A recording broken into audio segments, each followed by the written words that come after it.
All right, let's get into Boba Fett. The Fett Speaking of of Star Bobas. Wars, Yeah, speaking of Star Wars, me and you've kind of gone back and forth on this subject, but then you brought it up that it's actually dividing most of the fan base. So why don't you kind of start with that? so by no means are we back in the old Disney. It's old. It was not long ago. The old Disney Star Wars situation with the sequels where they were that divisive, like The Last Jedi. That being said, there is a pretty significant amount of people that it, really, with the Book of Boba Fett, 2 episodes in, the consensus is either I love this story that they're giving of Boba Fett. Like, it's a little bit slow, sure, but I'm excited to see, and that's mostly where I am. Especially after the second episode, I'm like, oh, okay. Like, now that I understand what the scale and scope of the story is you're telling, I'm Right. going to, I'm along for this ride. But for a lot of other people, they either feel in the most extreme sense, that Disney is doing what they do best and is ruining their beloved character by making him a good guy,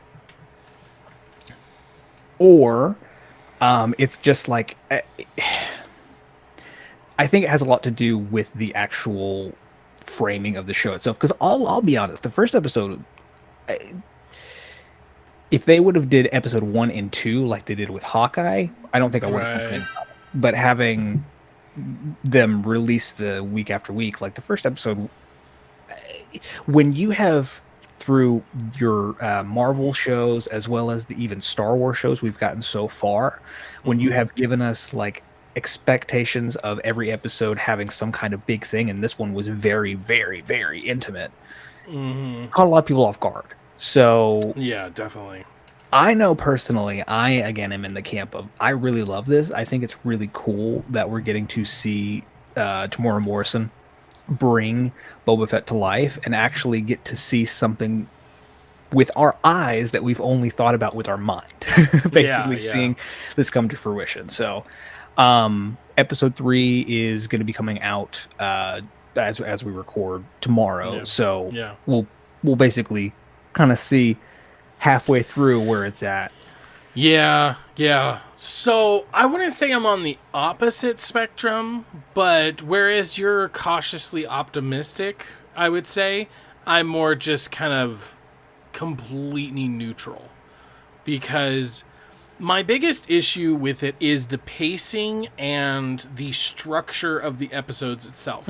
I honestly would have preferred episode 1 have been everything that's in the past, and then episode 2 can be everything that's in the future. But like episode 1 is a perfect example where it starts with him in the back to tank, but it quickly goes to the him coming out of the Sarlacc pit, which for like a Star Wars fan, like Yeah. like absolute jizz fest. So I really enjoyed that part of it. And honestly, I thought it was just going to be that. It was just going to be that, and then we were going to move on or whatever. But it actually kept going, and I'm like, oh, okay, we get to see what happened to him. Okay, I'm okay with this. You know, okay, I was in for the ride, but then it just like at a random point, I feel like it was just like, okay, now let's see what's happening in the future. And then he meets with some people, and then he goes into town, and on his way out, he gets attacked by some, people, and then he gets hurt, so he goes back into the back to tank, and we get another flashback, and it just seems so messed up. In a way, I almost wonder if that was some kind of executive saying, oh, there's not enough action in this one, so here, put this there, because it just seems so out of place. Like, why did we go back to the future? Yeah. Why did we go back to the future? It wasn't needed. Okay, Well, and then the same thing kind of happened for episode 2, where we had this really, really big segment that was mainly a flashback or whatever, and I loved it. It was this freaking train heist or whatever. Who doesn't like a good train heist, right?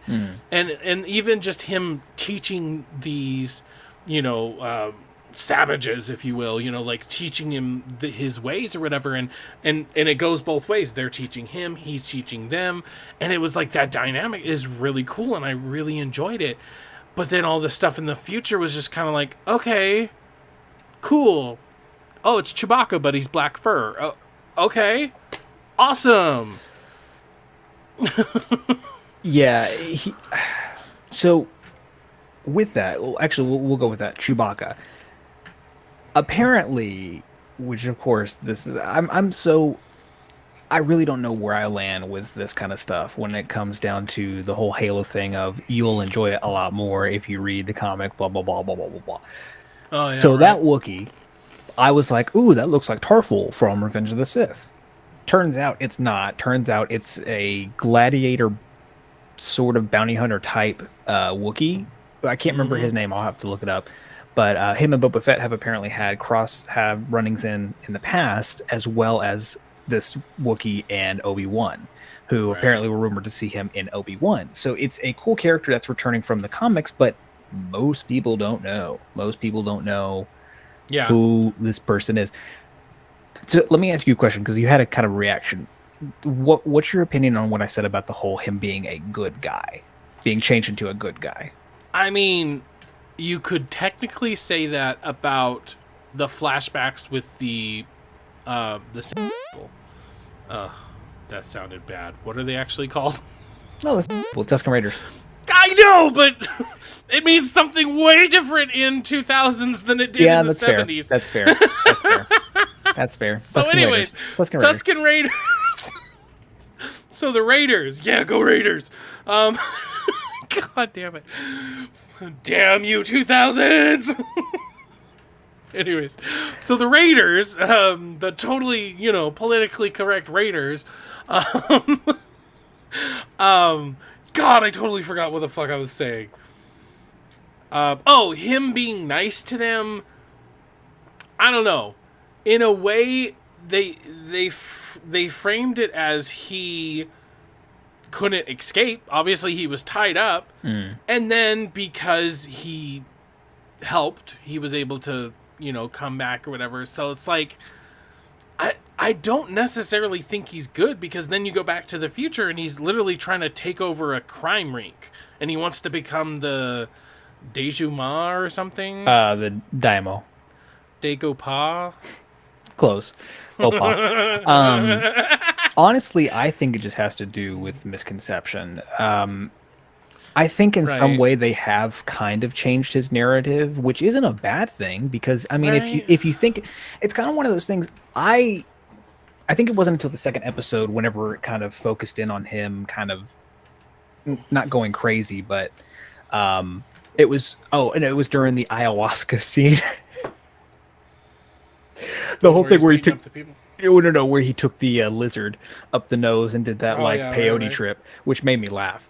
But whenever he is being captured into the tree and then it turns into the Sarlacc tentacles, I kind of went and thought, yeah, almost being digested by a giant alien monster probably would traumatize you and kind of make you change your perspective on life just a little bit.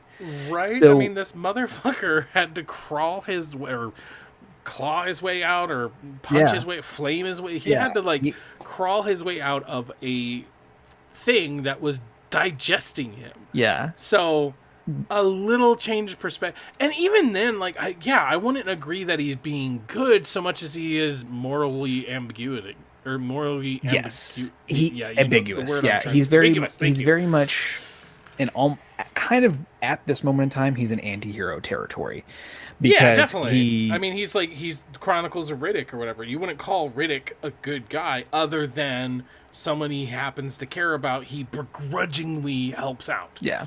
But again, I think the biggest issue that we're running into here is we have had the past 40 years of this scoundrel bounty hunter character that we fell in love with, and now we're seeing him in a more humble, humanized sense. And again, it is not a bad thing, because if you think about it, he has changed perspective, and what they're doing by showing all this Tusken Raider stuff is showing how he is not going to rule with fear, how he knows to actually rule, and how he is basically kind of king of the Dominion. The problem is we haven't seen that yet. So I think as the show goes on, we're going to see, I'm hoping that in the next couple episodes we get less flashback stuff and more future stuff. Yeah. Just based on the fact that now that we've at least as far as I'm considered, he's got his whole he's got his whole get up. You know, the black. I mean, what's that called? I mean, it's not really a poncho. It's a robe. Yeah, he got his black robe, which is what we saw him in, and he made his staff, which is what we saw him in The Mandalorian. So I hope to God that we're done with the flashbacks, because I don't think we're done, but yeah, I don't think we're going to have 30 to 45 minutes of a flashback anymore. Hopefully, because the thing is that the past stuff by itself, I like. The future stuff by itself, I like. Them meshed together and just, like I said, the structure of it all really turns me off. I would like somebody to do a fan edit where, like, episode 1 is literally just all the flashback stuff, and then episode 2 is just all the front stuff. Like, I don't care how long episode 1 has to be in that case, just make it that way. Yeah, well, like, I don't remember if it was on air that I said this, but I feel like a good suggestion that I feel like could have been made to remedy this is if they would have made the first episode a little bit longer, and you probably remember this, and basically cut where they met after they met the twins, the Jabba's cousins, and after they took the helmet off. I feel like they should have ended the first episode there, and then start episode 2 with basically concluding that interaction. And since most of the episode was them in the flashback, have that be the episode. But yeah, what I'm excited for the new stuff, because especially coming from Clone Wars and Rebels, and so basically seeing them start to sew all these different pathways together has been really cool, because they've basically, in Solo and in Rebels, and like I said in Clone Wars, they've set up this thing of this criminal empire primarily that Maul is a part of, and getting a taste of the criminal underworld in Star Wars that we didn't get to before.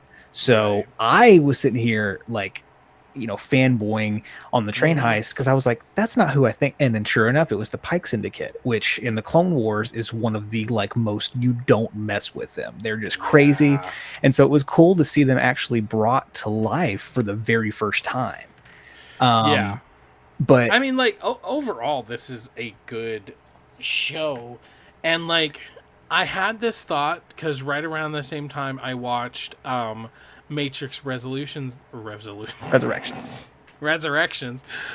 And I was thinking to myself, it's like, Matrix needs the Star Wars treatment.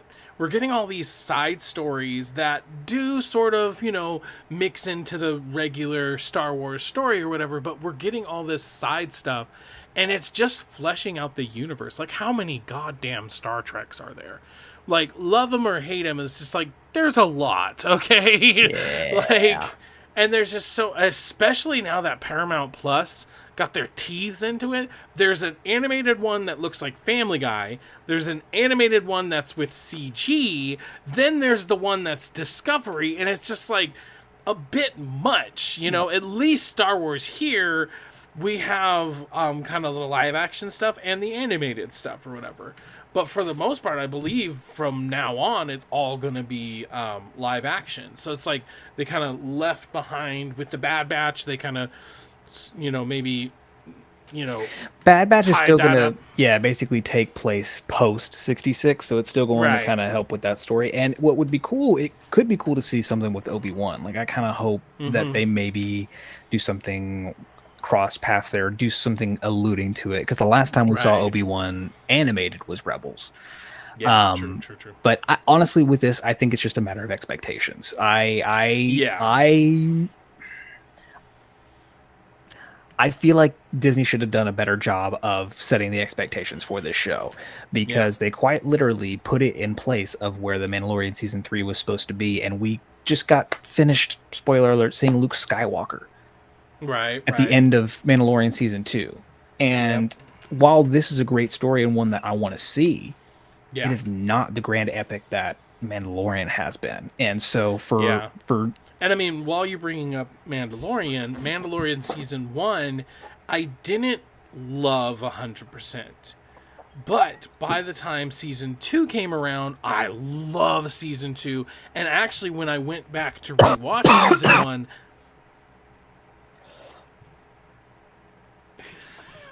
And when I went back to rewatch season 1 of Mandalorian, I had a way different appreciation, and it all came down to the fact that I just didn't know it was going to be episodic, where like it was like a mission of the episode, Yeah. a mission of the week. Yeah, exactly. So now, yeah, I feel like episode 3 on, I'm just gonna naturally, hopefully, enjoy it a little bit more because I have that expectation kind of checked at the door.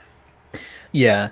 And I'll say this across the board when it comes to Star Wars content in the near future, I have no concerns that it's going to be bad. And I say that because Disney has, and Kathleen Kennedy has been smart enough to realize, hey, Dave Filoni, who has single-handedly across very many animated platforms expanded upon this universe in such an elegant and professional way, they've been, hey, here, look, you know what you're doing?